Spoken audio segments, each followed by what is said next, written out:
Bismillahirrahmanirrahim. Assalamu alaikum all the viewers. Hope so everybody would be fit and fine. In our today's video lecture, we are going to discuss the age of John Dryden in English literature. As you know that after the age of John Milton, there started the age of John Dryden in 1660 till 1700. Here are the few important characteristics and social background of age of John Dryden. Age of John Dryden is also called age of restoration. We call it age of restoration because the monarchy was restored, or the monarchy came back in England in 1660. Means after the death of Oliver Cromwell in 1660, Charles II, the son of Charles I, became the king of England in 1660 till 1685. That's why we call it age of restoration.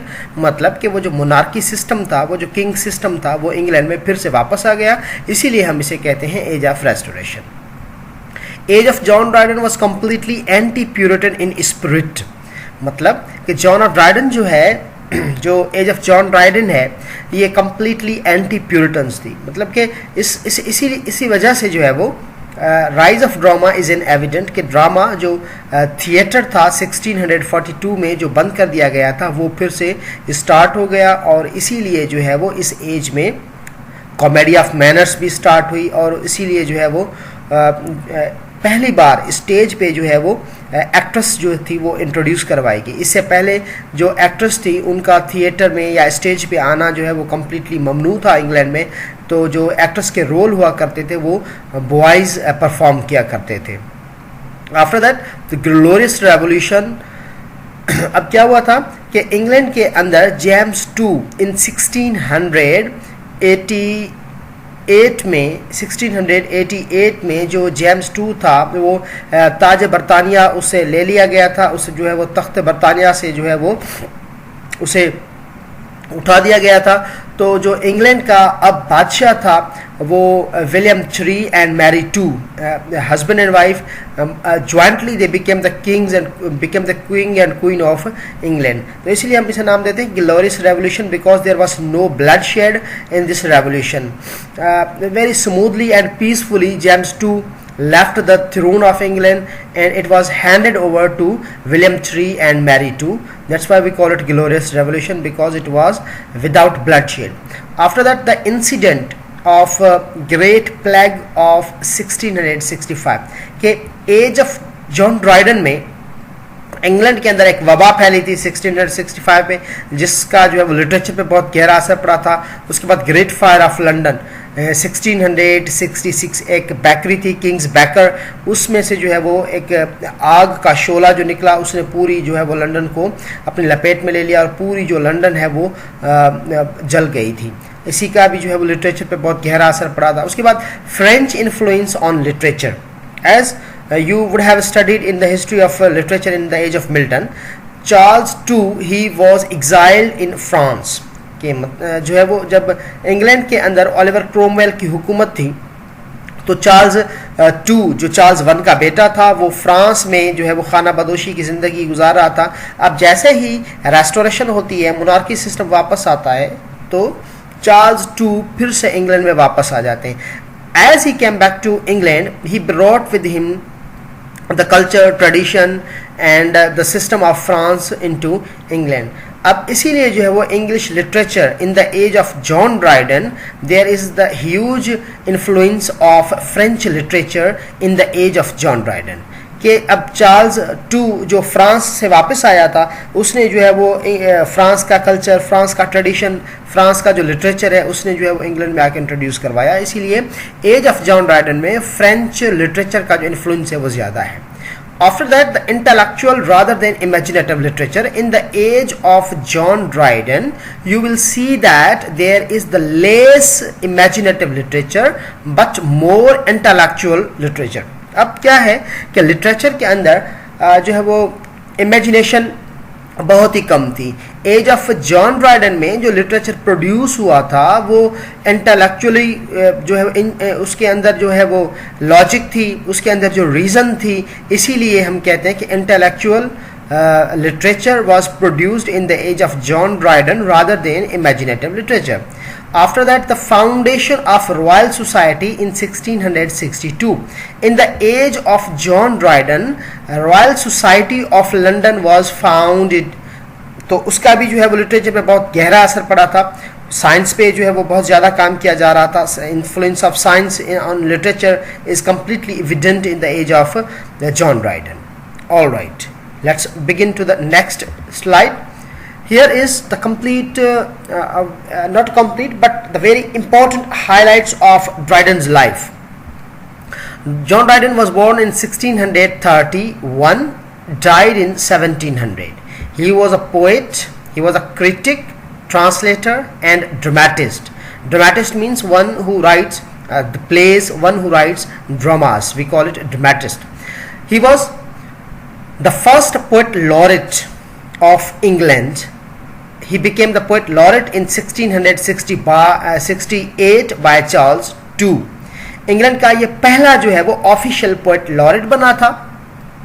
1668 में Charles II की जो है वो मेहरबानियों से, Charles II के जैसे ही Charles II France से वापस आया था 1660 में, तो जॉन ड्राइडेन ने उसको जो है वो अपनी पोइट्री के ज़रिए अच्छा खासा वेलकम किया था. इसीलिए चार्ल्स II जो थे वो जॉन ड्राइडेन पे बहुत ही मेहरबान थे.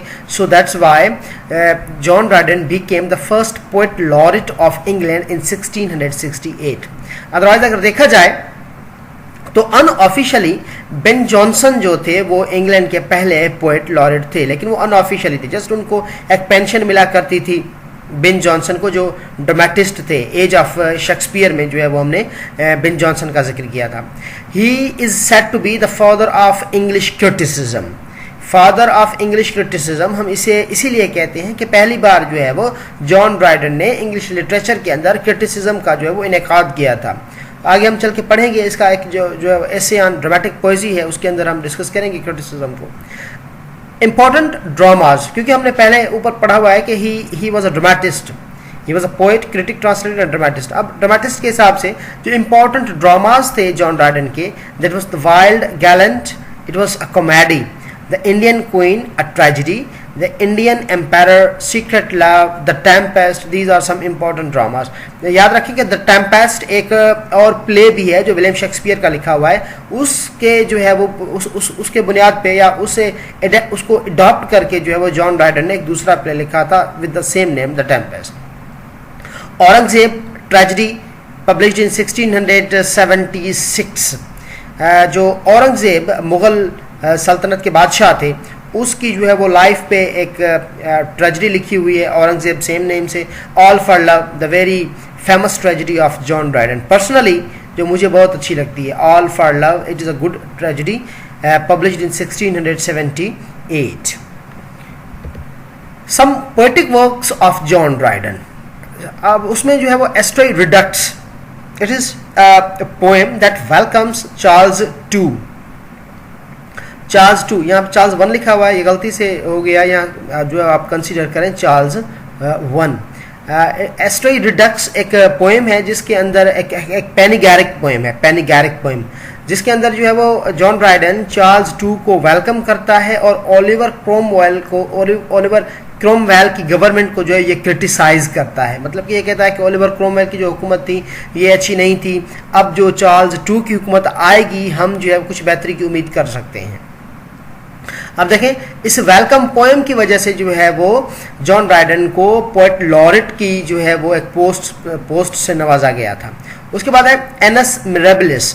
It is another poem published in 1667. Annus Mirabilis का मतलब होता है year of miracles, year of miracles. अब इसमें क्या था, great fire of London and great plague of London, जो वबा फैली हुई थी उसके बारे में है, या जो लंदन को पूरी आग ने अपनी लपेट में ले लिया था, उसका जो जिक्र है इस पोएम के अंदर किया गया है. After that essay on dramatic पोएजी. Essay on dramatic पोएजी कहें या एसे ऑन ड्रामेटिक पोएट्री भी आप इसे जो है डिफरेंट बुक्स में पढ़ेंगे. This is it is a poem. ये एक जो है वो पोएम है जो एक क्रिटिसिज्म के हिसाब से लिखी हुई है. इस पोएम के अंदर जो है वो ये इम्पोर्टेंट जो है वो वर्क है, क्रिटिसिज्म का इम्पोर्टेंट वर्क है जॉन ड्राइडन का। इसके अंदर जो है वो 4 जो है वो कैरेक्टर्स हैं। ये एक डायलॉग फॉर्म में लिखी हुई है, यूजीनियस, किट्स, लेसिडियस एंड नीदर। 4 जो कैरेक्टर्स हैं ये आपस में डायलॉग करते हैं, गुफ्तगू करते हैं कि जो ड्रामा है वो पोइट्री से सुपीरियर है। अब इसके अंदर जो है वो मॉडर्न ड्रामा और इंग्लिश ड्रामा की सुपीरियरिटी की बात की गई है। These are the contemporaries of John Dryden, कि जॉन ड्राइडन की जो एज है उसमें जो है वो जॉन ड्राइडन के साथ साथ दूसरे कौन कौन से राइटर्स थे। एक था सैमुअल बटलर, जिसका जो फेमस वर्क है Hudibras, that is a satire on Puritan. Puritan पे जो है वो ये क्रिटिसिज्म फॉर्म में लिखा हुआ है। उसके बाद है जॉन बनियान। जॉन बनियान is the famous prose writer of the age of John Dryden. He remained in jail for 12 years for preaching, क्योंकि ये प्यूरिटन था, प्यूरिटन के लिए ये काम करता था, तो इसीलिए जो चार्ल्स II के अगेंस्ट था। चार्ल्स II की जब हुकूमत आती है तो इसको जो है वो जेल में बंद कर दिया जाता है। Famous works of John Bunyan are Grace Abounding, the Pilgrim's Progress published in 1675, the Holy War published in 1682। After that the important other writer was the William Temple, जिसकी एक बहुत सारे वर्क्स और भी हैं। ये एक डिप्लोमेट भी था। इसकी जो है वो कुछ पॉलिसीज़ वगैरह भी जो है वो डच पे लिखी हुई हैं। इसका जो इम्पोर्टेंट वर्क है a history of the Netherlands. After that John Locke, जिसका जो है वो ट्रीटीज ऑन गवर्नमेंट लिखी हुई है, थॉट्स ऑन एजुकेशन लिखी हुई है। ओके, अल्लाह हाफिज़।